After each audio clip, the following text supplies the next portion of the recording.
Good evening. I'd like to call to order the June 8th, 2015 meeting of City Council. We will have an invocation by Mayor Christensen, followed by the pledge to our nation's flag, led by Councilman Hutchison. Could we please bow our heads for a moment of silence for Beau Biden, former Attorney General of the state of Delaware, and his family.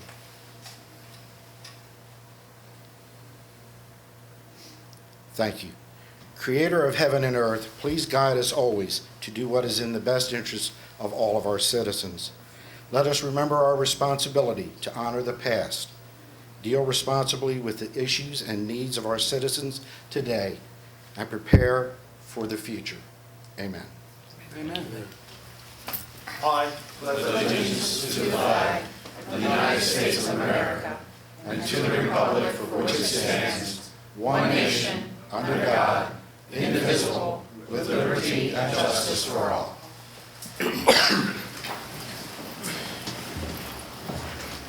Gentlemen, you have before you this evening's agenda. Are there any additions or deletions to the agenda? If there's no additions, I'll move for approval as presented. Second.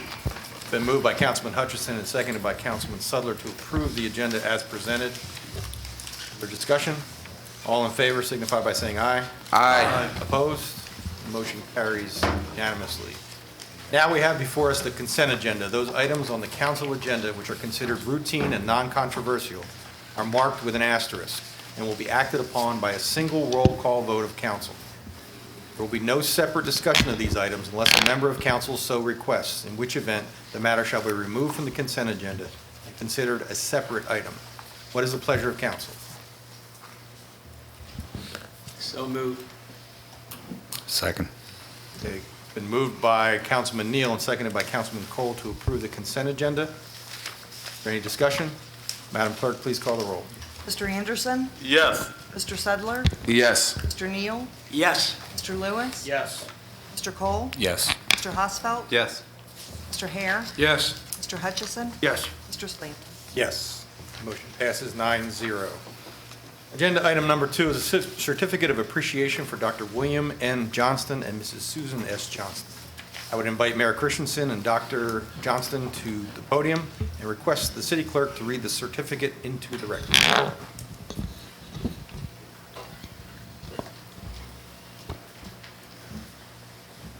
Certificate of Appreciation presented to Dr. William N. Johnston and Susan S. Johnston.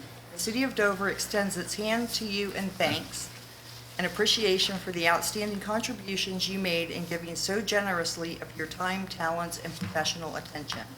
Your vision, energy, and dedication have greatly enhanced our community. We wish you all our best on your journey. June 8, 2015. Well, thank you, Madam Clerk. Dr. Johnson, I was very fortunate to be on the search committee to find your replacement, and I'm sorry to report that we found someone, but we asked for someone as good as or better than, and we didn't quite make the grade, but I'm sure they'll grow into your shoes. Over the few years that you and your lovely wife have been in Dover, you have opened doors and become part of the community. You didn't wait to be asked, and that's something that's very unusual. Right from the day that you arrived and your lovely wife arrived in Dover, you became part of the community, and now your leaving and her leaving is plucking at the heartstrings of many people in the city of Dover for the contributions you've made. And I'd like to present this certificate to you as a small token of our appreciation. But moreover, I'd like to present a tradition that was started with Councilman Fred Van Zant back in the 90s of presenting 2 Dover cups to you and your wife. The tradition was that we give these to exemplary servants of the city. So this one is for your lovely wife. Thank you. And this one is for you, sir. And May I have a moment we'll of offer you a absolute moment at the privilege, mic. sir? Once again, Thank you very much, thank you for Mayor. your service to the city. Thank you so much, Mayor and City Council. Friends, just want to say Susan is so sorry she could not be here tonight, but she did want me to also thank everyone here and thank the city.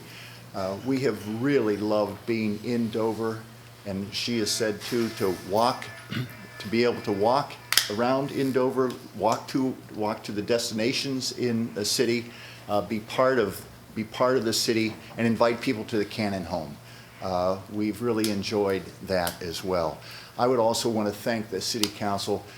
I know there are always issues and challenges that all of our organizations have. However, I want to thank you so much because this council has been so much a part of what I think are wonderful things about Wesley College through the streetscape and that Freer building, which is now the Health Science Building at Wesley College. And we are planning new majors for that Health Science Building that will continue to build the infrastructure and build and support the downtown of Dover. So we want to thank you very much for everything that you have done. It's been a privilege to be part of this and be a resident of this area. Susan and I thank you all very, very much.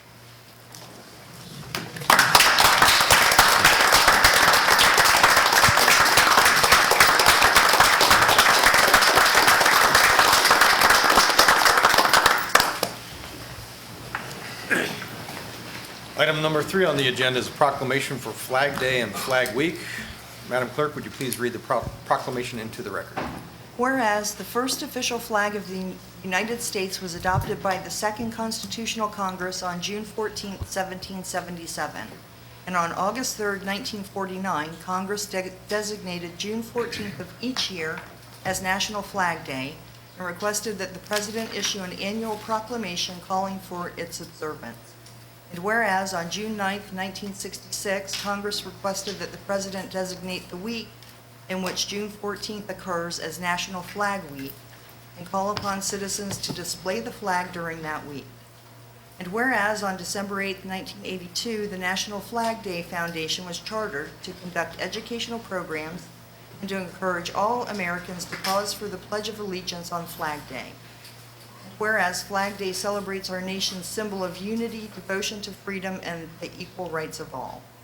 Now therefore, I, Robin R. Christensen, Mayor of the City of Dover, Delaware, do hereby proclaim June 14, 2015 as Flag Day, and the week of June 14th through 20th, 2015 as Flag Week in the City of Dover, and urge all residents to pause for the Pledge of Allegiance in honor of the flag of the United States of America, to proudly display the flag in recognition of the beacon of hope that it has become for our country and for people all over the world. Thank you, Madam. Agenda item number 4A is a proposed resolution number 2015-10, proposing inclusion of Maple Glen into the Kent County Stormwater Maintenance District. Mrs. Townsend, would you please brief council on this? Thank you, Mr. President. The Kent County Levy Court created, in conjunction with the Kent Conservation District, a stormwater management district program. In that program, you probably know, I'll back up a little bit, you probably know that in developments with stormwater management facilities, those facilities are by deed restriction and by stormwater regulation required to be managed by the homeowners association. Many homeowners associations have found themselves somewhat ill-equipped to be able to meet these responsibilities. So Kent County, in coordination with the Kent Conservation District, created a program where developments, any new development in the county's jurisdiction would be required to enter into the district, but existing developments can opt into the district. And if those districts are, or if those developments are within a municipal corporation, you need consent from the governing body of that corporation. So the City of Dover thinks that this is a great program, and we didn't see any reason to duplicate what they're already doing. So this item and the next both relate to that. The development, the subdivision of Maple Glen, has requested to Kent County that they be included in the Stormwater Management District. What that means is that the Kent Conservation District will do the stormwater maintenance, and Kent County will levy a charge for that. So we have prepared resolutions and recommend approval of them, but I will point out that we put language in there that does state that if the city were to create a stormwater utility, we would reserve the right to put these developments within that utility, because we did not want to hamper future efforts if we decide to go in that direction. But what this would do is allow for those homeowners to pay a fee that would be collected by Kent County and paid to Kent Conservation District for maintenance of the stormwater management facilities.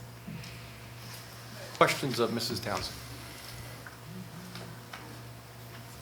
What is the pleasure of council? For staff recommendation. Second. Been moved by Councilman Hare and seconded by Councilman Hutchison to accept staff recommendation. Is there any further discussion? Madam Clerk, please call the roll.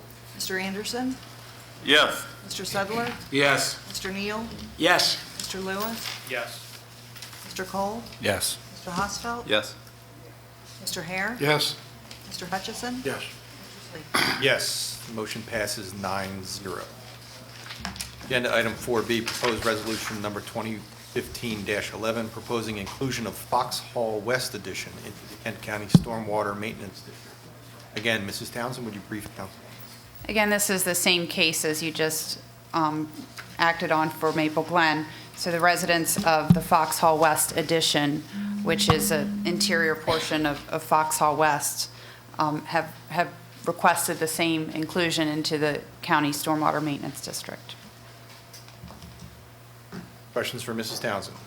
It's the pleasure of council. So moved.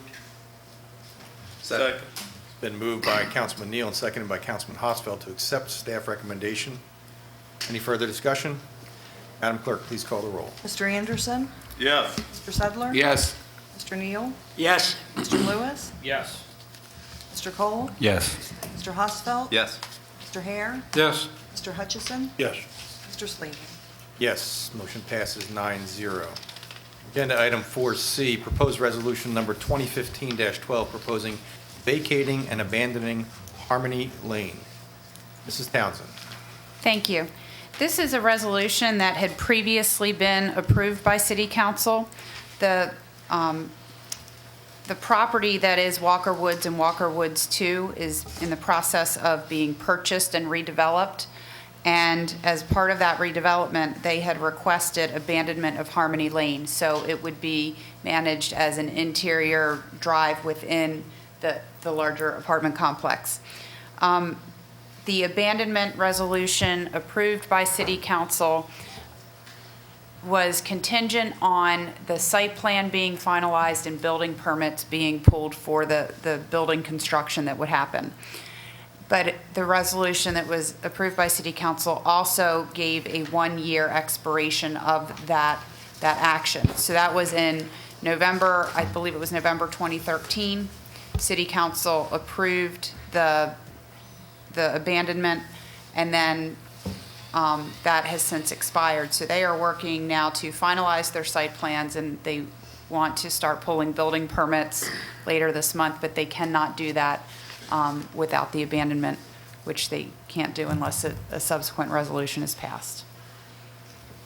Question, Mrs. Townsend. Councilman Sudler.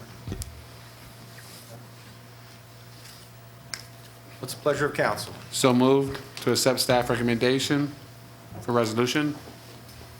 Second. Been moved by Councilman Sudler and seconded by Councilman Hare to accept staff recommendations. Is there any further questions of staff? Any further discussion? Councilman Anderson. Just a quick question. Is the Mr. President, please direct this. Is this still all clear with the fire department? Yes, they can't get their building permits until they satisfy all of the code requirements, including fire code. Thank you. Councilman Neal. Is this going to be an existing road within the department that the city is not responsible for paving? Yes. Thank you. Other questions? Hearing none, Madam Clerk, please call the roll. Mr. Anderson? Yes. Mr. Sedler? Yes. Mr. Neal? Yes. Mr. Lewis? Yes. Mr. Cole? Yes. Mr. Hosfeld? Yes. Mr. Hare? Yes. Mr. Hutchison? Yes. Yes, motion passes 9-0. Agenda item number 5 is a public hearing and final reading of proposed ordinance 2015-02, rezoning request for property located at 801 North State Street. The first reading of the proposed ordinance was accomplished during the council meeting of February 9th, 2015. On February 17, 2015, the Planning Commission deferred the public hearing and action on this item pending City Council's decision on ordinance number 2015-01. On April 13, 2015, the public hearing was scheduled for this time and place. Copies are available at the entrance of the council chambers. First, I will entertain a motion to consider the final reading of the ordinance by title only, which is simply to allow the waiving of the reading. So moved. Second. Moved by Councilman Sudler and seconded by Councilman Hutchison. Is there any discussion? All in favor of the motion signify by saying aye. Aye. Motion passes 9-0. A separate motion will be necessary for its adoption. Ordinance number 2015-02, rezoning request for property located at 801 North State Street, owned by 801 Gold Coast LLC, Luther D. Shank III. The property is currently zoned RG3 Group Housing Zone, and the proposed zoning is C2A Limited Central Commercial Zone. Planning Commission recommended approval of this rezoning request. Mrs. Townsend, can you please brief members on the proposed rezoning? Yes, thank you. On April 13th, 2015, City Council adopted an ordinance to amend the comprehensive plan as it relates to this piece of property. This property was previously identified as medium-density residential land use classification, and with that comprehensive plan amendment, it is now a commercial designation. The current zoning is RG3, Group Housing Zone, which really means townhouses. The proposed zoning is C2A, Limited Central Commercial. The intended use is mixed-use development. The Planning Commission held a hearing on May 18th, 2015. There were no members of the public that spoke with regard to the application other than the applicant. And following that public hearing, the Planning Commission unanimously recommended in favor of the proposed rezoning. Questions from Mrs. Townsend at this point? I'd like to declare the public hearing open. Is there anyone who would like to speak in favor of the proposed rezoning? Sir, could you please state your name for the record? Stephen Smith of Bearman, Dallas, and Broxton. I'm here representing tonight 801 Gold Coast LLC. There's little that remains to be said that wasn't said by Mrs. Townshend already. This proposed rezoning is in complete conformity with the comprehensive plan as amended by this council on April the 13th of 2015. In addition, it is in accordance with both the staff recommendation and also the recommendation of your Planning Commission. Again, given this, it's the fact that it is in complete conformity with your comprehensive plan, I'm here primarily tonight to answer any questions you may have. We certainly hope that you will adopt the ordinance as written. Thank you. Are there any questions for Mr. Smith? Thank you, Mr. Smith. Is there anyone else who would like to come forward and speak in favor of the proposed rezoning? Is there anyone who would like to speak against the proposed rezoning? Against the proposed rezoning? I'll declare the public hearing closed. What is the pleasure of council? Move for acceptance of staff recommendation. Second. Been moved by Councilman Hare and seconded by Councilman Sudler to accept staff recommendation on this issue. Any further discussion? Point of information. Councilman Anderson. Was that a motion to accept the Planning Commission recommendation? Whatever. Oh, okay. Thank you. For clarification purposes, Mr. Hare's motion was to accept the Planning Commission Except what did they recommendation. say here? And that's what Mr. Sudler had in mind when he seconded it as well. Thank you. And adoption of the ordinance, correct? Correct. Correct? Accept. Yes, so. Correct. Sounds good to me. Any further discussion? Madam Clerk, please call the roll. Mr. Anderson? Yes. Mr. Sudler? Yes. Mr. Neal? Yes. Mr. Lewis? Yes. Mr. Cole? Yes. Mr. Hosfeld? Yes. Mr. Hare? Yes. Mr. Hutchison? Yes. Mr. Slavin? Yes. Motion carries 9-0.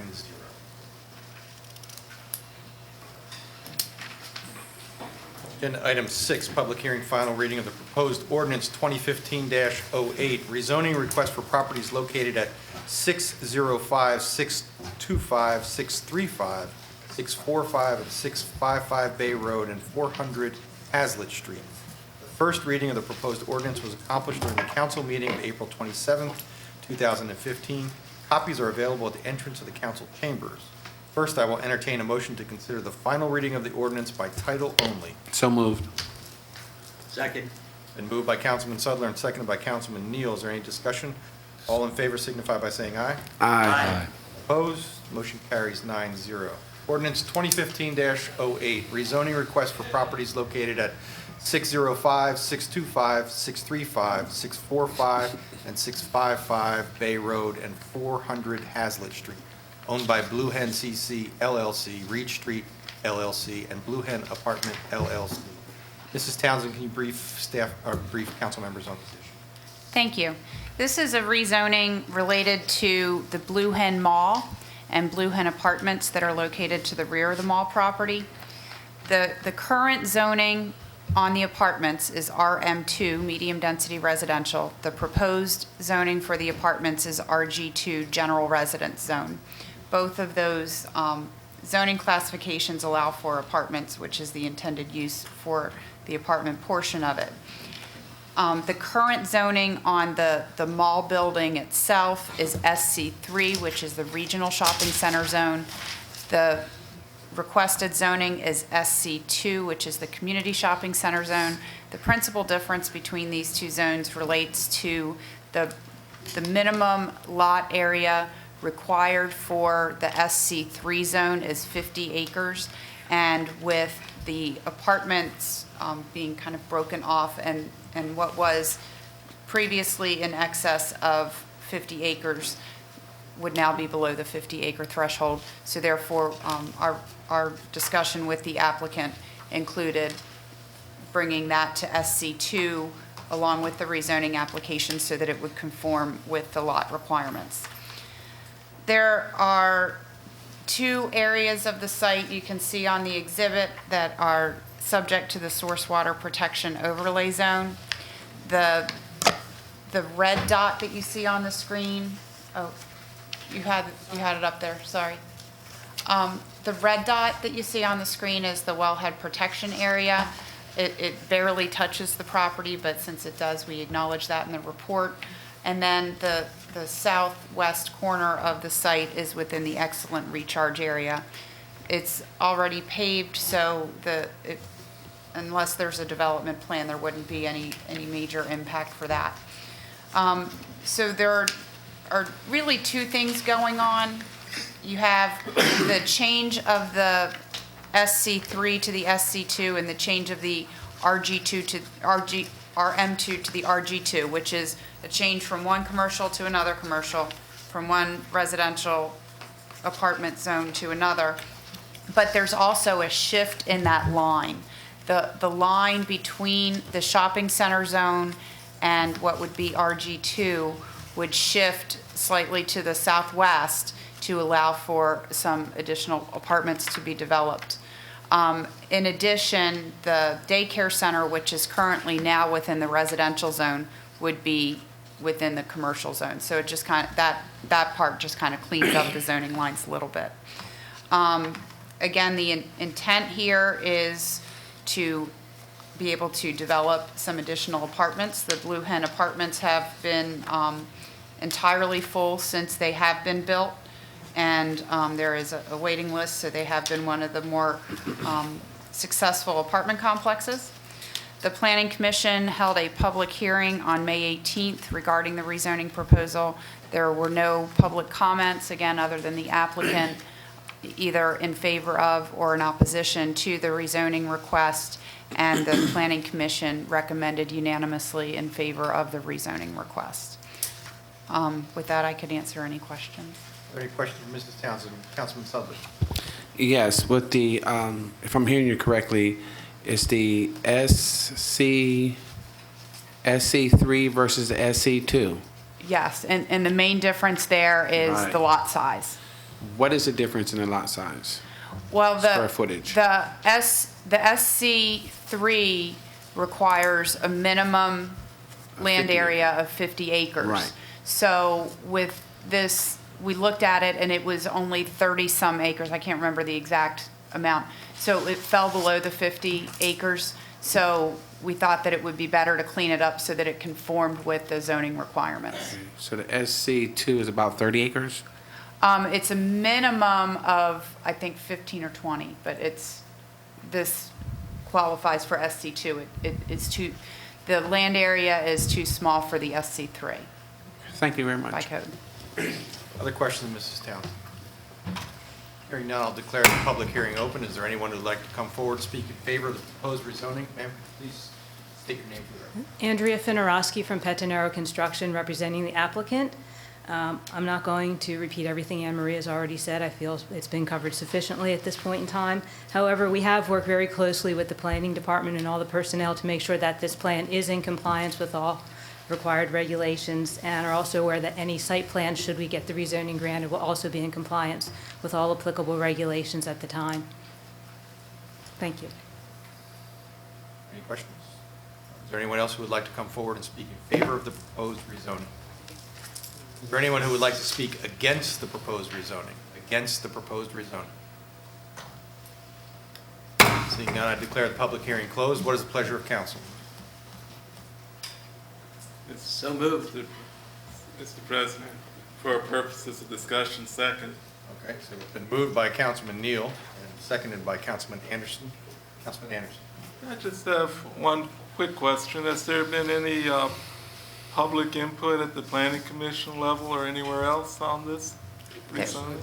There was no members of the public came forward with regard to the application. Okay, thank you. Councilman Sutherland. Are there any downsides to approving this recommendation? I guess that's a subjective question, but, from the staff's perspective, it's consistent with the land development in the area. To have the apartments, they're very much filled with families. It's walking distance to a school, walking distance to employment, and shopping. So it really is, in terms of the land use goals of the comprehensive plan, very consistent. Thank you. Councilman Hutchinson. Mr. President, I had the opportunity to take a ride through the apartment complex the other day, and it is without a doubt one of the nicest complexes you want to ride into anywhere. And I rode all the way through the entire complex, and I cannot say enough good things about what they do, the way they take care of their facilities, and just the way the appearance. It's a first-class operation. Thank you. Just for clarification, Lewis. is this the complex that's behind the Blue Hen Mall? Yes. It is, okay, Yes. so they're looking to expand. Yes, they would move a little more toward, the zoning line would move toward the mall building. So some of what's now parking lot would become, So they would move over to the right? yes. Okay. Other questions? What is the pleasure of council? We have a motion and a second before us. Seeing no further questions, Madam Clerk, please call the roll. Mr. Anderson? Yes. Mr. Sedler? Yes. Mr. Neal? Yes. Mr. Lewis? Yes. Mr. Cole? Yes. Mr. Hosfeld? Yes. Mr. Hare? Yes. Mr. Hutchison? Yes. Mr. Slam? Yes, motion carries 9-0. Agenda item number 7, request for an extension violation of the dangerous building ordinance, property located at 742 Slaughter Street, owned by Joe Burden Jr. During the meeting of May 26, 2015, council accepted staff recommendations for 742 Slaughter Street as follows. 1, declare this building and all accessory structures on this property dangerous. 2, order the property repaired or demolished by the owner or equity owner at their own risk. 3, order the building inspector to cause the repair or demolition of the structures if not completed by the owner within 10 days of the dates established by City Council. And 4, order the city manager, with the assistance of the city solicitor, to cause the repairs or demolition to be charged against the land on which the building exists as a municipal lien, or cause such cost to be added to the tax duplicate as an assessment, or to be levied as a special tax, or to be recovered in a suit at law against the owner. Unit C is to be repaired or demolished by June 26, 2015, and Units A and B are to be repaired or demolished by September 26, 2015. Dr. Burden has requested a time extension. Although there is no further appeal process for violations of the dangerous building ordinance, the non-conforming use status of the building housing units A and B was not considered in council's previous approval. I would entertain a motion to reopen this matter for further discussion. So moved. Moved by Councilman Sudler. Is there a second? I'll second for purposes of discussion. Seconded by Councilman Anderson. Any discussion? All in favor signify by saying aye. There is discussion. I'm sorry. There is discussion. Sorry. Councilman Sudler. My question is, to my understanding, and I could have it wrong, that's why I'm, asking the question, but to my understanding, there was something else that needed to be taken care of for Dr. Burden, and since Can I stop? he... Can I stop you right there? Yes, The sir. question is to reconsider. The question is before us is to reconsider. That's what the discussion should be on. Okay. If it's successful, then we will reconsider the issue, subject matter. Okay, thank you, sir. No question. Councilman Hare. This is the same thing that we discussed the May meeting where we gave the 120-day extension. His contractor was here, said they could take care of everything in that time frame. This is the same, Mrs. Townsend. Yes. okay? I won't be supporting it. Other questions? Neal? And then, I'm sorry, Mr. Lewis and then Mr. Neal. Just for clarification, this is the same property. Yes, it is. Mr. Neal. I have a great deal of trouble with even my last vote, which granted this. And the reason for it is we've gone through a very painful process dealing with raising taxes for the citizens of Dover.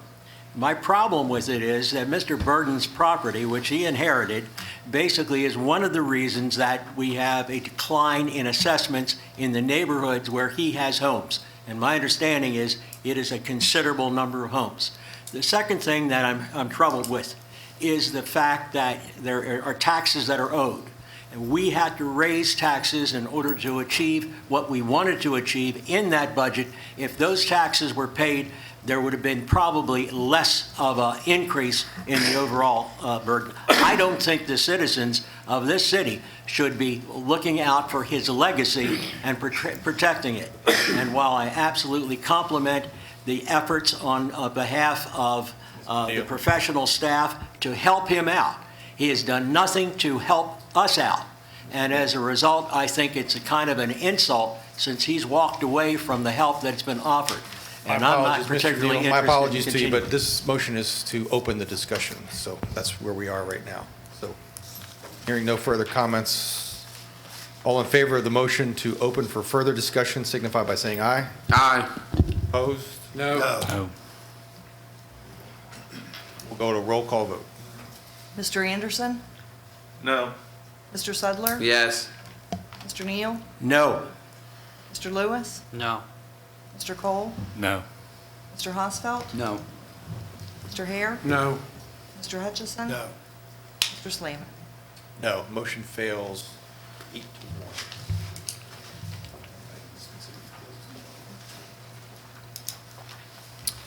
Agenda item number 8, we now have a public hearing on the 2015-2016 electric revenue fund budget, and I would request Mr. Koenig, city manager, to brief us on this item. Thank you, Council President Slavin. This is a requirement of our bond covenants that we advertise a public hearing for the electric revenue fund. All of these numbers were what were included in the draft budget that was presented over the budget hearings the past 2 weeks. There is a proposed rate increase that we will be talking about under the setting of electric rates and tariffs, but this is the public's opportunity to comment on the electric fund budget as presented. Thank you. Thank you. Questions for staff? Councilman Anderson. Thank you, President. I still have a few questions on this, and it's and I just to put on the public record. I'd like to, for the public record, the proposed 3% increase. Is it not true that there is no increase into the general fund from the electric utility? The transfer that council set at $10 million has remained flat. There are additional intra-fund transfers related to expenses for staff and the like. The actual raw number may have increased, but the flat transfer to the general fund of cash remains at $10 million. And is the increase driven more by power purchases and cash flow? It's driven by almost all facets of the utility. So it's driven by the potential for purchase power. It has been driven by the discussion we had regarding cash flow in the utility. There's some increased expenses, but by increasing the transfer from the rate stabilization fund from $8 million to $10 million, it reduced the amount of available cash to balance the fund. And these rate increases would be necessary to have a healthy fund going forward. Thank you. Other questions of staff? Declare the public hearing open. Is there anyone who would like to speak in favor of the electric revenue fund budget? Anyone to speak in favor of the electric revenue fund budget? Is there anyone who would like to speak against the electric revenue fund budget? Against the electric revenue fund budget? Declare the public hearing closed. The first reading of the ordinance is scheduled to take place during the latter part of the meeting. The final reading and adoption are scheduled for the meeting of June 22nd. We are now at the setting of electric rates and tariffs. Staff recommends approval of the proposed electric rates and tariffs. Mr. Koenig. Thank you, Council President Slavin. In the packet is an action form prepared by Mrs. Mitchell regarding the proposed rates. The consulting firm of Burns & McDonnell completed a cost of service study for us and analyzed all of our rate classifications that are included in the tariffs. In the draft budget, we showed the potential impact of various classifications that ranged, I think, from as low as about 2.4% to increases of slightly over 3% in the total utility bill. A majority of that increase is related to increasing the customer charges, which is a guarantee of revenue to the utility. If you would like to discuss individual rates, we can do that, but we have to correlate that with various classifications. If you look through all of the rate classifications, there is some forward-looking rate tariff for a PPA. There is also a what I call a standby charge related to potential providing standby power to the Garrison Energy Center. When the Garrison Energy Center is up and running, it is providing its own power for lighting and the offices. If the facility is offline for maintenance or just simply down because it's not running, then it will be purchasing power from the City of Dover grid to light the administrative offices and security lighting. So all those rate tariffs are considered in the proposed new tariffs. I'd be happy to answer any questions or if this could help. Questions for Mr. Koenig? What is the pleasure of council?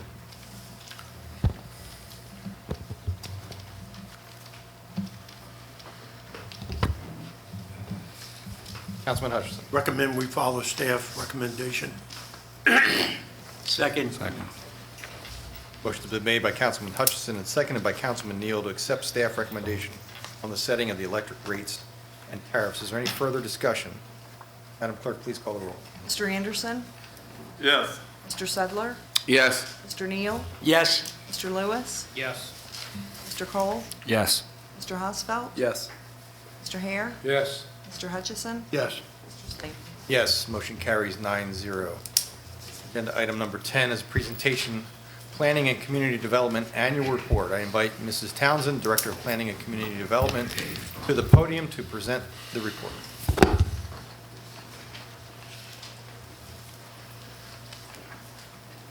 Thank you. You have the lengthy document in your packet. This is just kind of the highlights of the last year in planning, inspections, and recreation. I don't know why the clicker's not working. It's on. Guess you have to do it the next meeting. Okay. What do we do? We do planning, zoning, plan review, building inspections. I did not put code enforcement on the slide, but code enforcement's a big part of what we do. Fire inspections, investigations, and plan review, our licensing and permitting, and in Parks and Recreation, we do all of our athletic leagues, fitness classes, and recreation programming. Some of the 2014 highlights, Garrison Oak Technical Park is really kind of taking form. So you see the picture on the left is the early construction of Oohs and Utz. That's nearly complete, or just about complete at this point. And then on the right, you see the Garrison Energy Center. On Route 13, we've seen a bit of redevelopment. The Uno's site in Dover Litho is being redeveloped. Those tenant spaces are opening as we speak.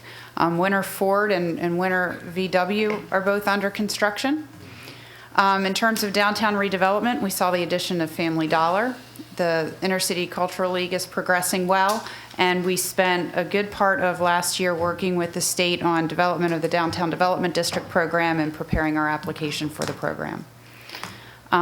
2014, the new Dover High School opened, so that's a big, exciting thing, and that is something that our staff in all city departments, or many city departments, have spent a lot of time in working with the coordination of DENREC, DELDOT, and the Capital School District.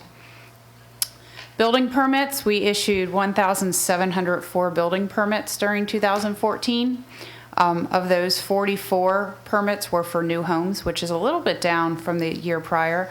I will tell you that so far in the first 5 months and a week of 2015, we've already issued 25 new home permits. So we do think that the new homes are kind of turning around.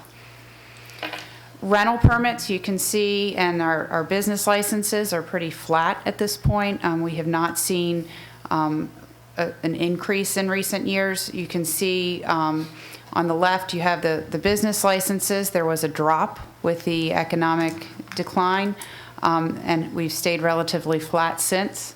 We also had a spike in rental permits, and I think that also was economically driven, so that has kind of corrected itself.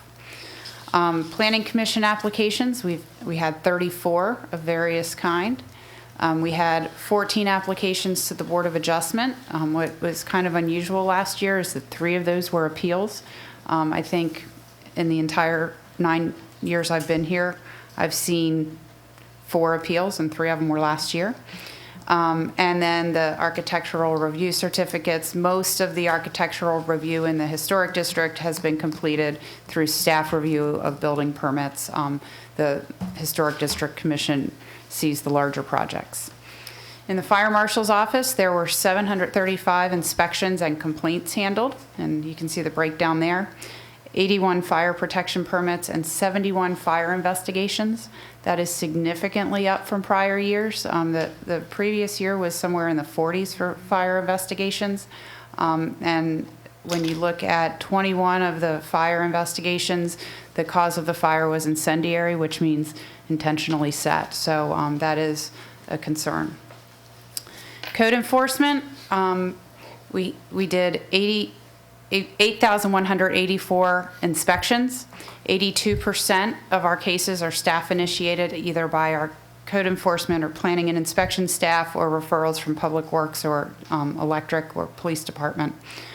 This shows you a breakdown of the types of inspections we're doing. You can see 924 cases. That's not inspections. 924 cases for tall grass and weeds. So our staff spends a lot of time on that. 398 housing inspections. That's a little bit down from prior years, partially because we had part of the year we were down 2 code enforcement officers. The vacant building number is always a snapshot at a point in time, but as of the end of 2014, we had 277 registered vacant buildings. I think I shared last time we met that the most recent number we have is 374 current registered vacant. In 2014, we brought in $104,000 in vacant building registration fees. And we had 41 active dangerous buildings. And active is everything from we're demolishing it to the very beginning stages where we're just identifying it on our administrative list that we follow. We demolished 8 buildings, and other property owners demolished 4 buildings by city order, and then 6 were repaired.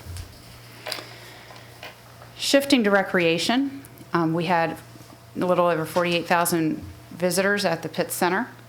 3,000 people participated in our various sports leagues. 2,800 people attended the Concerts on the Green series. And then you can kind of see how the revenue breakdown is. By far the largest recreation revenue source is the leagues. I did share with Mr. Koenig just last week that our softball leagues numbers are down a little bit, and that's a big revenue generator. So our sports coordinator, Steve Pickering, has been working hard to increase the leagues in other ways. We have really grown our field hockey and girls lacrosse leagues. Other things that our staff has worked on in the last year, Carolyn Courtney has been instrumental in all of our bicycle and pedestrian planning activities. She has been the staff to the bicycle and pedestrian subcommittee. Our Challenger Sports program is something that probably not a lot of people know about, but it is really exciting. And the big one is Challenger football, but we also do basketball.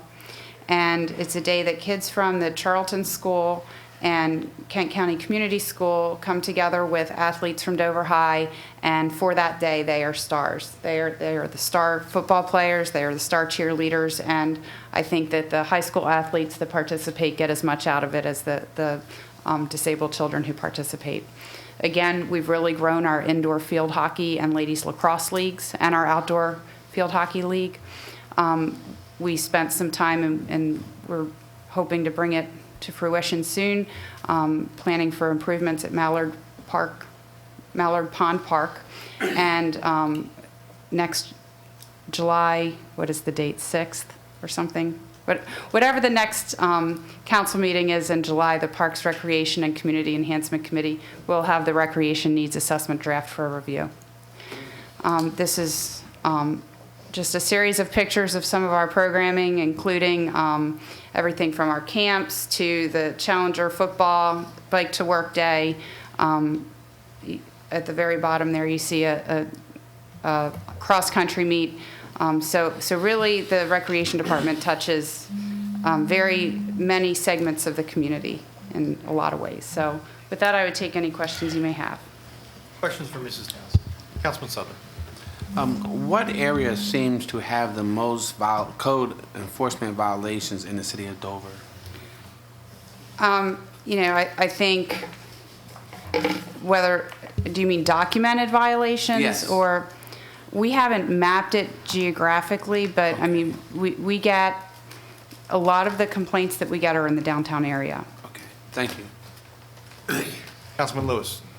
I know I asked you this question earlier during Parks and Recreation. Were you able to ascertain the information for me as far as under the code enforcement? I was not, because our staff was closing out their drawers, but I can email that to you. I have to, Okay. one of our front office staff has to pull that, that information from the system. Okay, just so my fellow council members are aware, the question I asked was, how much was collected in fines for the fiscal year under code enforcement? So I can get that information tomorrow, and I can email it to all of City Council. Councilman Hutchison. Mr. President, thank you. I'd like to say thank you to you and your staff for the job that you do for the citizens of Dover every day, every week. I do have a question regarding the 277 vacant buildings that we have in the city. Do you feel that the laws and ordinances that we have in place allow you and your staff to move on these buildings as fast as we should be moving or not? I think with the staff resources we have, they probably do. I think that increasing the fees would help, because there are a lot of costs that we end up carrying that we can then levy back against the property, but you know, it takes a long time to recover it. So, for instance, a lot of the vacant buildings, if you have a good bank with a good management company, they'll have the grass cut. But there are quite a few vacant buildings where we're paying to get the grass cut. So it's just more and more administrative charges. So those charges go over and they get billed. But every hand that touches a piece of paper is a cost to the city. So I think that we could have more stringent fees for the vacant buildings to really start to, one, encourage people to move them along more quickly, and two, to be able to recover some of those intangible costs. Well, my follow-up question on that is, when was the last time we increased fees for specifically that purpose? Well, last year we increased fees only for commercial buildings over 10,000 square feet. So the remainder of the fees are the same as they were in 2006 when they were adopted. And that's where we're having the problems. Well, I think the point that you made is certainly a good point, and it's obvious to me, we need to increase fees sufficiently enough that it will cause people to want to fix their property. Thank you. Councilman Sudler. Yes, Ms. Townsend, out of 277 vacant buildings, how many have been registered vacant or abandoned over a 2-year process or 2 year? Again, that number is always a snapshot in time. Since we started the vacant building registry, there's been over 1,400. So that's since 2006, but we didn't get really proactive in forcing the registration until, I'd say, 2011 maybe, because prior to 2011, we had the cities broken up geographically, and in 2000, and each inspector was responsible for their area, whether it's grass, vacant buildings, housing inspections, whatever. And we made the decision in 2011 to take one inspector and have him focus entirely on vacant buildings. He also helps with the dangerous buildings. So that has helped to get that number up. So there's 1,400 since 2006, but again, I think that number is low considering the first 5 years of the program, we weren't as proactive in getting them registered. And a follow-up to my question, do you need more code enforcement officers, in your opinion? We could achieve more with more code enforcement officers. I think, yes, we could do more with more officers. However, that comes with greater cost, and we would be looking probably at more dangerous buildings. So we're probably looking at more money in dangerous buildings if you did that. So it would have to be something that I think that council would identify as a need.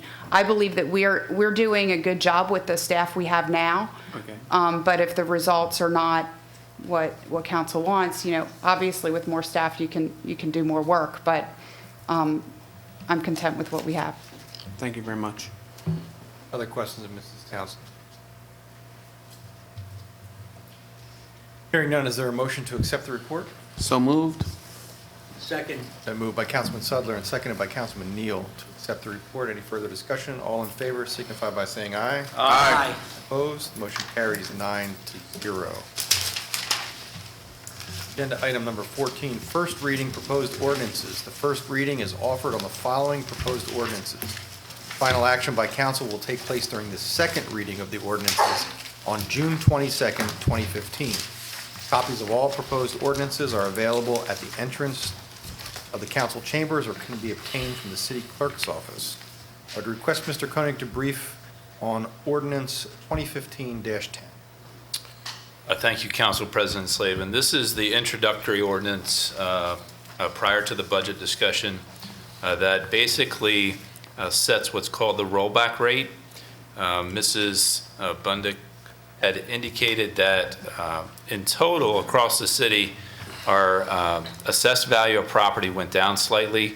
The December 31st, 2014 valuation was $3,191,130,460. The 2015 assessed value, or 2015-2016 assessed value, will be $3,103,500,000. $526,891 based on her calculations. And to get a rollback rate, in this case, the rollback rate would be required to go from 0.3378 cents per $100 of assessed value to 0.3499 cents per $100 of assessed value to create a revenue neutral tax assessment. On top of that, staff, through the deliberation of the budget process, arrived, along with council, at a proposed tax rate for FY16 of 40.5 cents or 0.4050 dollars per $100 of assessed value for the estimated value of $50,321,691 of property. This creates an increase over the rollback tax rate of approximately 15.7%, and that is the introductory ordinance that sets up the budget discussion that will follow. Just a reminder, there is no action to take on this, as this is a first reading. Are there questions for staff? There are no further questions? I'm sorry, Councilman Sutherland. I have a question. I don't know if it is appropriate for at this moment for my question, but I was just thinking back to the $250,000 estimate for the roof for one of the infrastructures. Does that apply to the budget? Yeah, it's roughly a little over $200,000. It's not quite 250. I think it's more in the $201,000 range. That is being paid for out of the electric fund, so it does not have a direct impact on the tax rate. Thank you, sir. If there are no further questions or proposed amendments, I'll now defer to the city clerk for the introduction of the ordinance in accordance with section 1-9 of the Dover City Code. Madam Clerk. Ordinance number 2015-10, notification of tax rate increase over the rolled back tax rate required in accordance with 22 Delaware Code Section 1105B. This constitutes the first reading. The final reading is scheduled to take place on June 22nd, 2015. Similarly, ordinance 2015-11 is here for a first reading. This evening, there is no action to take. Mr. Koenig, I would ask you to brief council on that, if there's anything additional you want to add. There's a couple things additional I'd like to add. Thank you, Council President Slavin. In the packet tonight is roughly a 27-page draft ordinance that identifies all the various components of the city budget proposed for FY16. When we began budget deliberations several weeks ago, the total annual budget for the city of Dover was roughly a little over $137 million, which approximately $41.8 million of that is related to the general fund proposed spending across the city of Dover. And general fund is primarily supported by the property tax rate.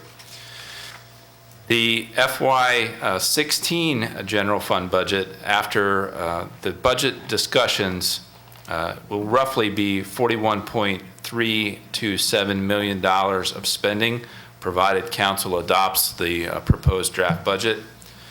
Some of the major driving factors in this budget from a staff level have been how do we address resident concerns regarding public safety? How do we address concerns regarding infrastructure, both from the street component of infrastructure, underground piping infrastructure such as water and sewer, as well as power infrastructure related to electric lines and maintenance of our electric generating stations. So there are many dollars associated with various components of the budget that address infrastructure. There are also many dollars associated with this budget that address the workforce, which is dedicated to providing a basic level of municipal services all across the city, ranging from police, fire dispatch, sanitation, streets, code enforcement, financial management services, customer services, all facets of a full-service city that we and our residents and our customers enjoy on a day-to-day basis. The proposed spending plan, based on the inputs from departments, from the customers, from the residents, proposes to increase full-time employees from the current budget of 347 to, in the draft document, of 361 full-time equivalents. However, through the budget deliberations, there was one full-time position eliminated from that accounting. So the final full-time equivalent for FY16, if adopted, would be 360 FTEs. There are also proposals to increase part-time staff from 78 to 93. Some of the major general fund drivers include the addition of new police officers to improve public safety, the addition of a proposed planning position in the planning department to address ordinances related to potential downtown redevelopment, to address ordinances relating to rewriting of the subdivision code, and to address the needs of a growing city that has major city problems and demands being put on staff to address service levels in the city. In addition, there is also spending related to an increased allocation of operating expenses for the fire department. We are maintaining a very strong capital plan. The proposed street program has climbed from $900,000 in FY15 to $1 million in FY16. We have also been able to improve funding related to the water quality improvements or pipe replacement in the water system. That is possible through the increased revenue being generated by the Garrison Energy Center or the Calpine project that Ms. Townsend spoke of earlier. The draft budget in the water fund anticipates roughly $1.6 million of water fund revenues related to that facility. We were notified earlier today that that facility is available for commercial operation at this point. So we are expecting that they can meet their revenue targets for FY16 related to the Garrison Energy Center. This has allowed us to substantially increase the transfer from the water sewer fund to the general fund. That transfer was roughly $500,000 in FY15. It will climb to roughly $850,000 for FY16 as we realize additional revenue being generated from the water utility, primarily related to that new customer that we talked about. There are no water and sewer rate increases in the proposed budget, so the utility is remaining constant at the current rates. However, as we indicated during the budget deliberations, with a workforce of 360 proposed, we are being strained regarding healthcare costs. We're a rider on the state plan. Those costs for FY16 over FY15 are roughly 15.7% higher, so we are carrying an increased burden associated with healthcare costs into the FY16 budget. This budget has 2 labor unions that are under contract right now, and it does address non-bargaining staff in the final recommendations coming out of the budget hearings. However, there are 2 labor contracts that are not signed. One is related to the FOP, which is the Fraternal Order of Police, and one is related to our Dover Organization of Employees. There are not dollars assigned to those contract negotiations in this budget. They are targeted in the budget as status quo from the current contract. So that is one of the unknowns going into the FY16 execution of the budget.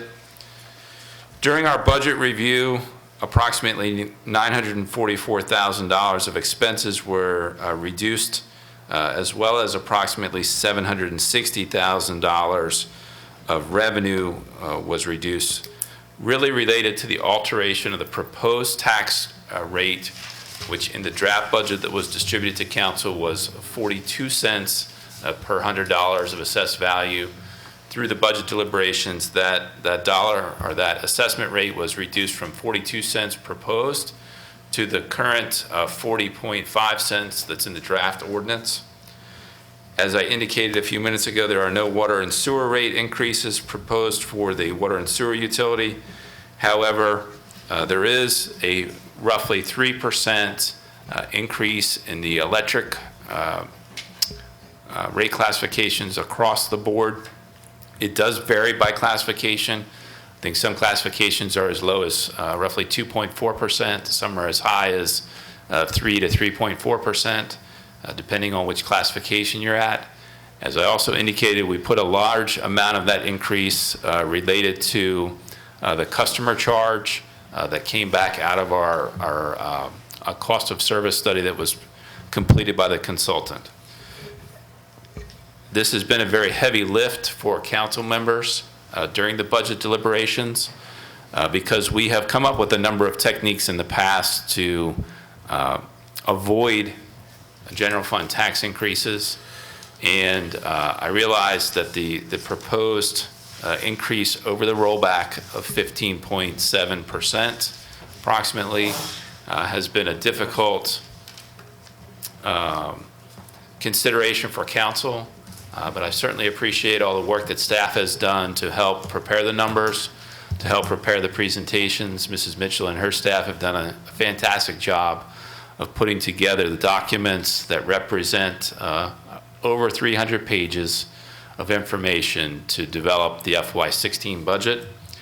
And on behalf of the staff and the council, I would like to end the discussion or the kind of the background of the FY16 budget ordinance, and I'd be happy to answer any questions. Thank you, Mr. Koenig. I just wanted to extend also my thanks to you and the staff for their work and their patience as we worked our way through a seemingly marathon amount of time that we spent in budget hearings here over the last 2 weeks. And I want to thank council for their work. You really did roll up your sleeves and get the work done, as you just heard from Mr. Koenig, cutting nearly $1 million in expenses out of the proposed budget before it was brought to the floor this evening. I'd be remiss if I didn't also acknowledge the work of previous council's work, some of whom have members here, Mr. Anderson, Mr. Hutchinson, Mr. Hare. Their work in shaping budgets in the last 7 to 8 years was nothing short of extraordinary. They were the ones who went after the expense side, and led by the leadership of then Council President Bonar, and then Council President Tom Leary, who's here this evening, and Council President Williams. We should acknowledge their work because this is part of the continuum of what they were dealing with.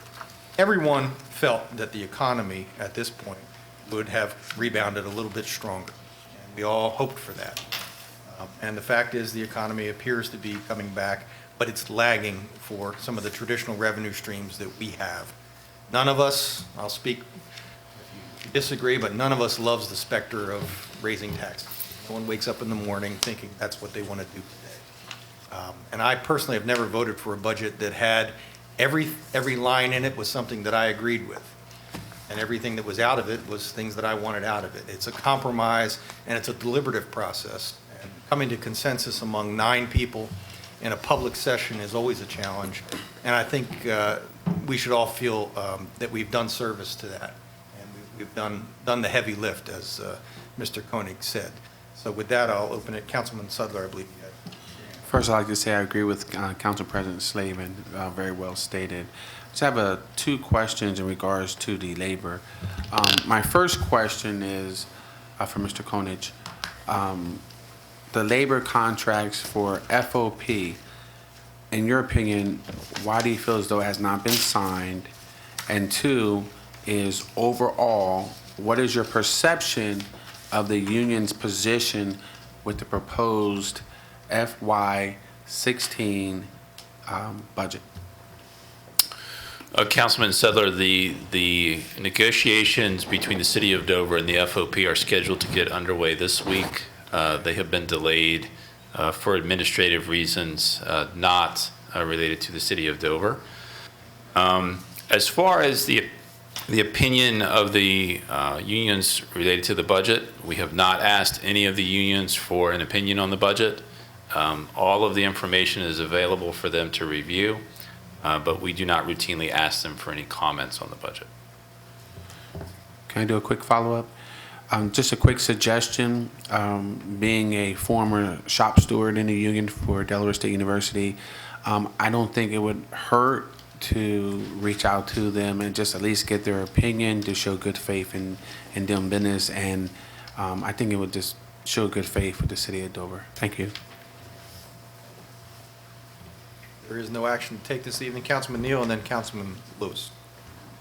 Again, it's a question I asked before, and with Calpine scheduled to go online and ready to go, any closer to an agreement with them in terms of selling us electricity? The station is commercially available for operation, and they are producing power to the grid from the discussion we had today in our teleconference. The issue of whether we will enter into a purchase power agreement with them is really related to some regulatory issues that are being debated both at the national level and I think at the regional level. So we will not be before council regarding that agreement until some of those regulatory issues have been resolved, so that we can have a good understanding of how to set the correct price for the agreement. Thank you. Councilman Lewis. I just have 3 questions for Mr. Koenig for the record. Are we doing everything possible to determine areas in the budget where cost savings and/or reductions are achieved? I think that in some cases is a subjective question. Staff, I think, has done a very good job of balancing what the expectation of our citizens and our customers are with the reality that we have to make continuous improvements. So that's not a static question. It's a dynamic question. We have committed, I think, at the staff level and the department level that every time a project comes up, we will review the project to see if we're getting the most mileage out of the dollars. When we have staff openings that come up, we look at the positions to see if that position is appropriate for recruiting. Should the position be modified for recruiting? So from a staff level, I think the organization is doing everything that we can to manage the cost. I am certain that there are specific items that somebody would bring up that says, I don't think that that's necessary, but we don't get to operate in that, I won't say narrow, but that defined of an environment. We have to take all the inputs and develop an overall budget. So from the overall budget standpoint, we have made a lot of progress on cost controls. I think we've got a good handle going forward on our capital plan. But there are still some unknowns out there, such as what will be our state revenue related to municipal street aid. There's issues related to what are the pilot payments. As Mrs. Townsend indicated and Mr. Slavin has indicated, we really were hoping that the construction economy would come back quicker than it has. Dover's budget for many years was healthy because of a strong construction industry for residential starts and commercial starts of new construction. When those things are happening, we're receiving building permit revenues, we're receiving transfer taxes from that economic activity. And though that decline in economic activity over the last 5 years has really been what has hurt the gap in the general fund. As we've talked about from year in and year out, there's a gap in the general fund, and that we have to do something to stabilize the revenues. We had discussions, should it be fees, should it be taxes? The unfortunate part of developing this budget is that the stablest way to increase the baseline general fund revenue is to look at the tax rate. It from a global standpoint is generally the fairest way, even though we have a lot of property that is tax exempt. It's probably, from my standpoint, the easiest way to predict revenue. So we tend to lean towards looking at the property tax rate. If we were trying to close a gap of $100,000, $150,000, or even $200,000, we would probably look at fees and the like.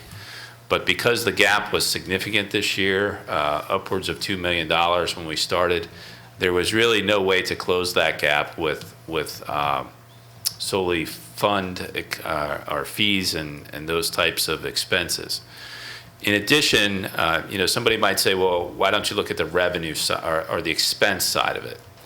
We have trimmed the city workforce over the last 5 years from somewhere in the 370 range down to 347. We went the last 2 fiscal years at 347. If you had heard some of the discussion regarding the chief earlier this year, they feel they need 10 more officers to get a hold of the level of activity and the intensity of activity associated with policing. There is also, depending on which council member you may be, some of you, I think, have seen stress or decline in some of our service areas. Our road network has gotten a significant decline over the last couple of years related to very harsh winters, and just the size of the network is growing, so we have to keep a robust spending plan associated with the road network. We also have had cuts in customer services, and that has created a whole slew of concerns from an administrative level. Are we collecting our bills? Are we addressing our customers? Are we able to service our customers? So the proposed budget, I think, goes a long way to getting back, in some cases, to what our customers would call an acceptable level of service. We have long wait times in some areas of our customer service area related to electric, water, and sewer that we're trying to resolve. But we also understand that there certainly isn't a blank check out there. If we had an endless amount of revenue coming in, you would see a very different request. But we have looked at the requests from the departments. Those requests have been pared down before they came to council. Council has then in turn pared those requests down some more. And we think we've come to a budget where it is a fair budget for the citizens from a service delivery standpoint, for the workforce, from an employer standpoint, from a capital project standpoint. And I think if you listen to some of the comments from various people who have come to the microphone, the proposed increase on the tax side almost across the board is less than $1 a day for the average person. But I would tell you that the cost for us not providing these services or maintaining the level of service will be significantly higher than that in the long run. If we lose control of our city from an infrastructure standpoint or a service delivery standpoint, it will cost us significantly more to get that control back over the long term. And as I said, I realize this is a very heavy lift for council, but I think the proposal goes a long way to stabilizing the revenue streams, giving the staff direction that we have got to be creative going forward. We've got to control costs going forward. We've got to bring to council areas where fees might not have been adjusted for 20 plus years. We have got to advocate at the state level for potential additional revenue streams that other municipalities our same size in other parts of the country may be seeing a benefit from. So, Mr. Lewis, I think we've done everything we can to cut costs and maintain levels of service. But certainly, if somebody identifies a single line item, we could probably debate it going forward.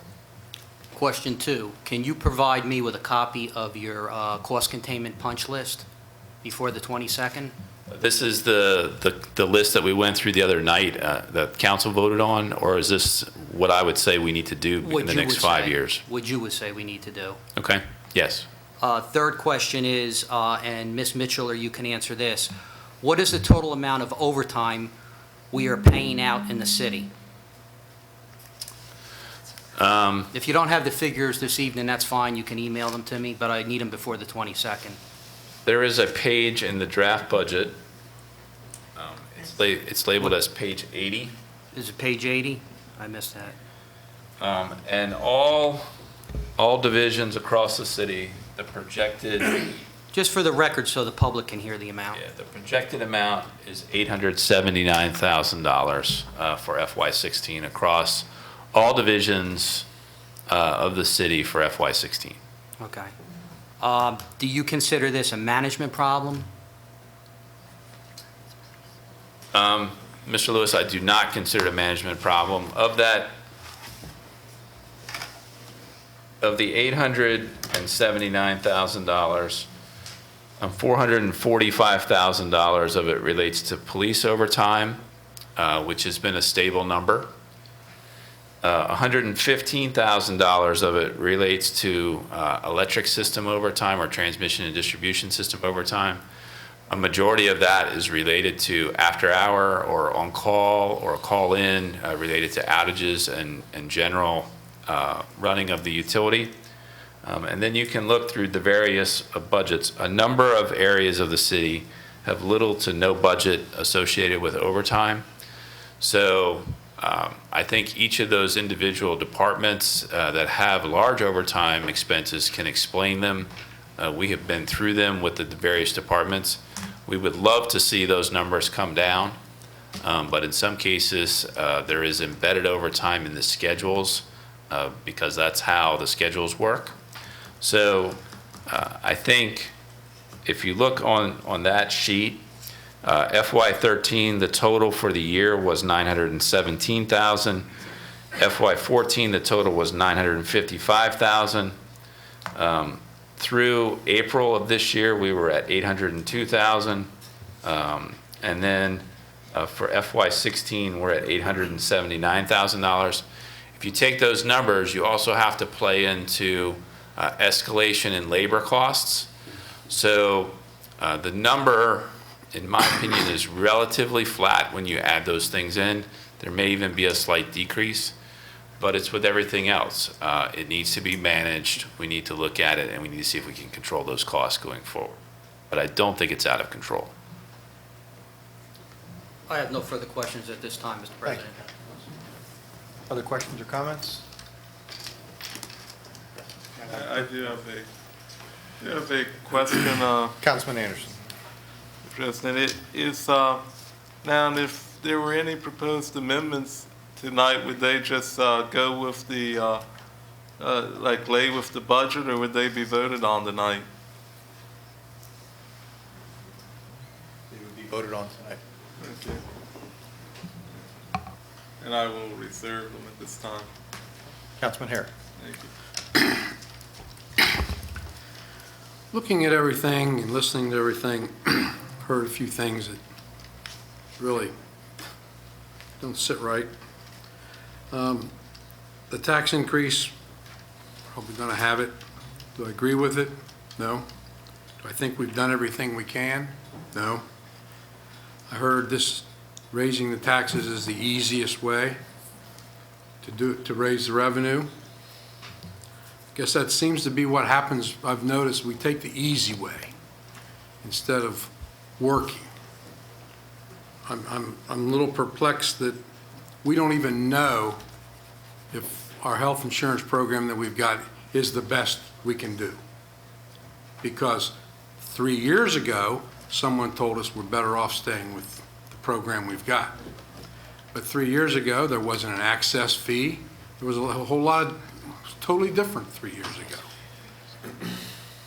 And we can't get that information. So we don't even know if this is the best deal. We could review this. It could save us $600,000-$700,000. Might not save us anything, but we don't know. That's what pisses me off. Electric issues. We don't know if the grid's going to continue to pay us money other than maybe in the next year or 2 years. We've got an operation that's 56 years old, and within the next 5 years, it's going to be over 60.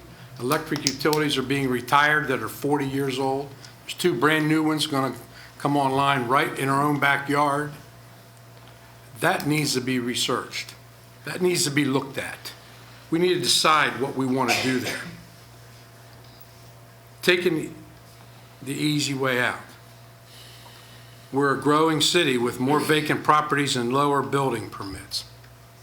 I guess that's an oxymoron, I don't know. We need to start this budget process in January or February. We don't need to start it 2 weeks before we have to approve it. So we have time to review things. tax exempt property in Dover, in case staff doesn't realize it, is almost 30%. That's what the tax exempt property is in Dover, that we collect nothing from. I think that all needs to be reviewed again. We need to look at having a public safety fee, because you've got properties like Delaware State University, for example, evaluated $245 million. We make over 100 fire runs there a year. That's what was that's what it was this current year, fiscal year, over 100 runs.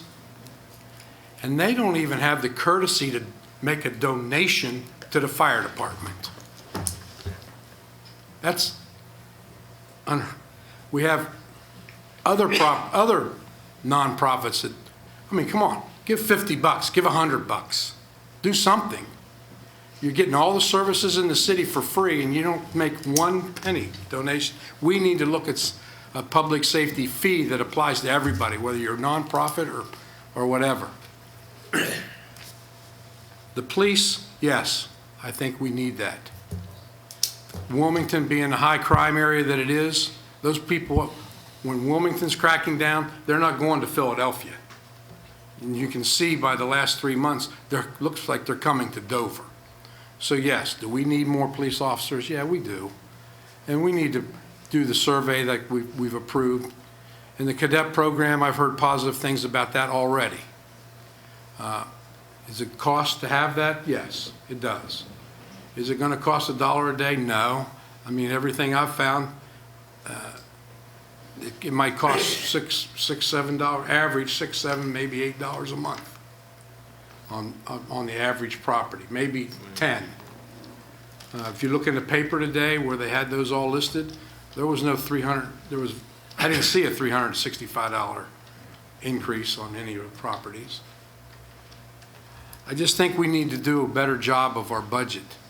And we need to start on it earlier, and we need to get involved with it, and we need to have every rock unturned and have all the facts. So when we make this decision, we have the facts.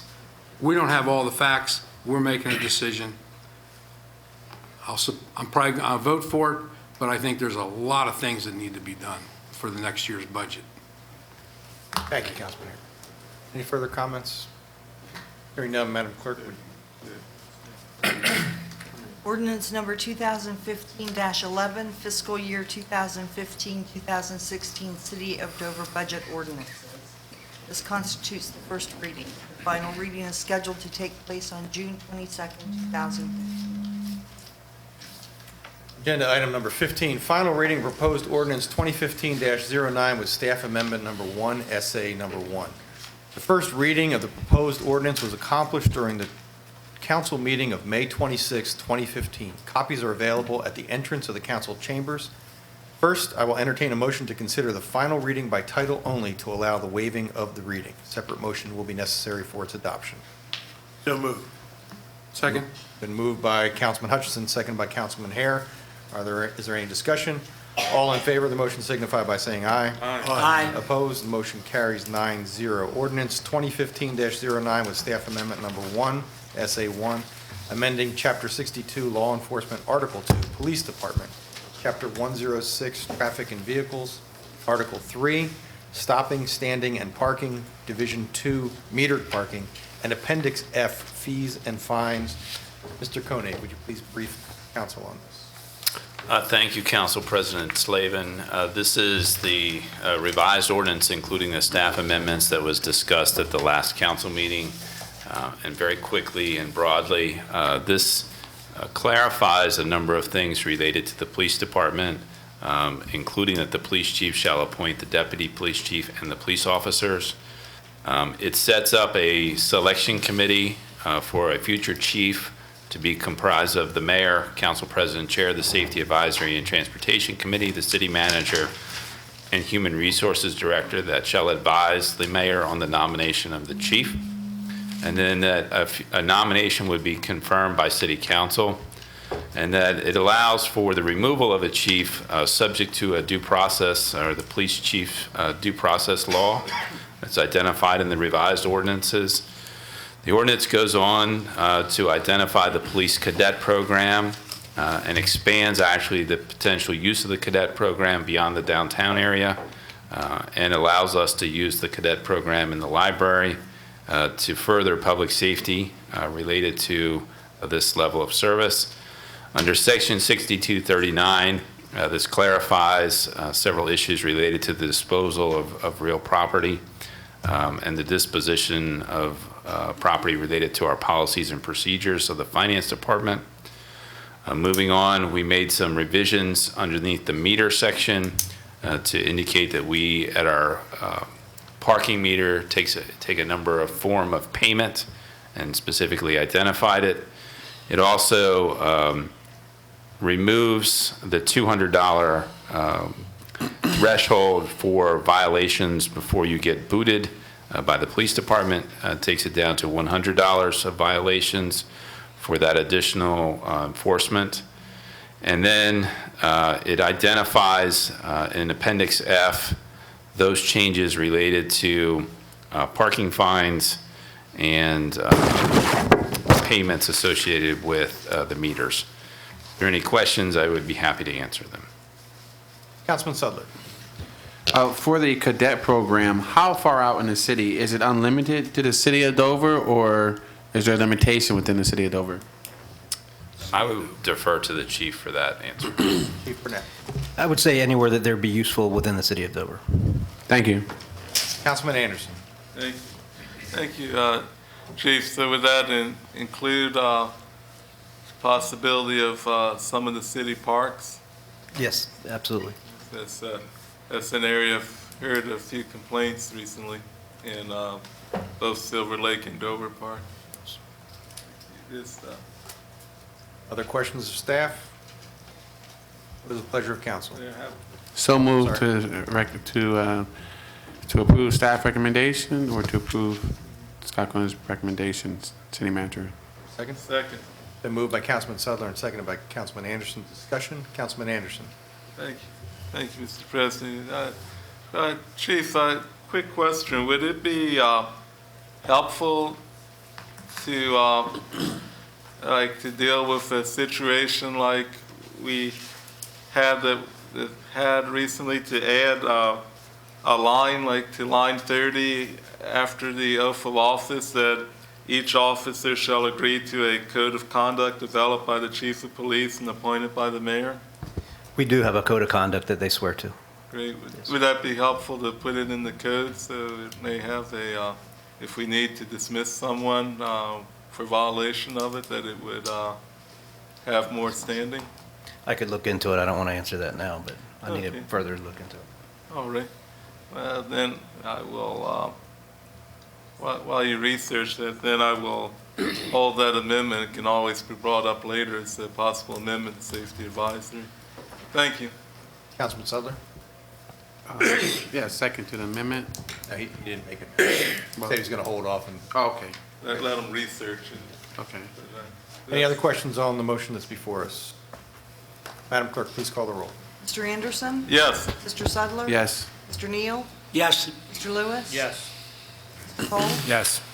Mr. Hosfeld? Yes. Mr. Hare? Yes. Mr. Hutchison? Yes, motion carries 9-0. We now have the final item on tonight's agenda, council members' announcements. Are there any announcements from council members? Councilman Sutherland. I would like to thank the NAACP and also in compilation with the Dover Human Relations Commission for putting on this weekend's Saturday event on Legislative Hall to stop the violence and to come together within the city of Dover. I think it was a great event. I would like to say I was very happy to see the council president, President Timothy Slavin there to represent the city of Dover, as well as 4th District Councilman David Anderson and myself. And I hope that the rest of the council persons will participate in future events like that. Thank you. Other announcements from council members? Seeing none. Oh, Councilman Hosfeld. Sorry, the Bicentennial Neighborhood Watch Association, for lack of a better term, I'm not sure that that's the correct name, will be meeting Thursday, the 11th, at the Dover Police Public Assembly Room at 7 p.m. Other announcements? Hearing none, is there a motion to adjourn? So moved. Moved by Councilman Sudler and seconded by Councilman Neal. All in favor signify by saying aye. Aye. Motion passes. We stand adjourned. Thank you, gentlemen.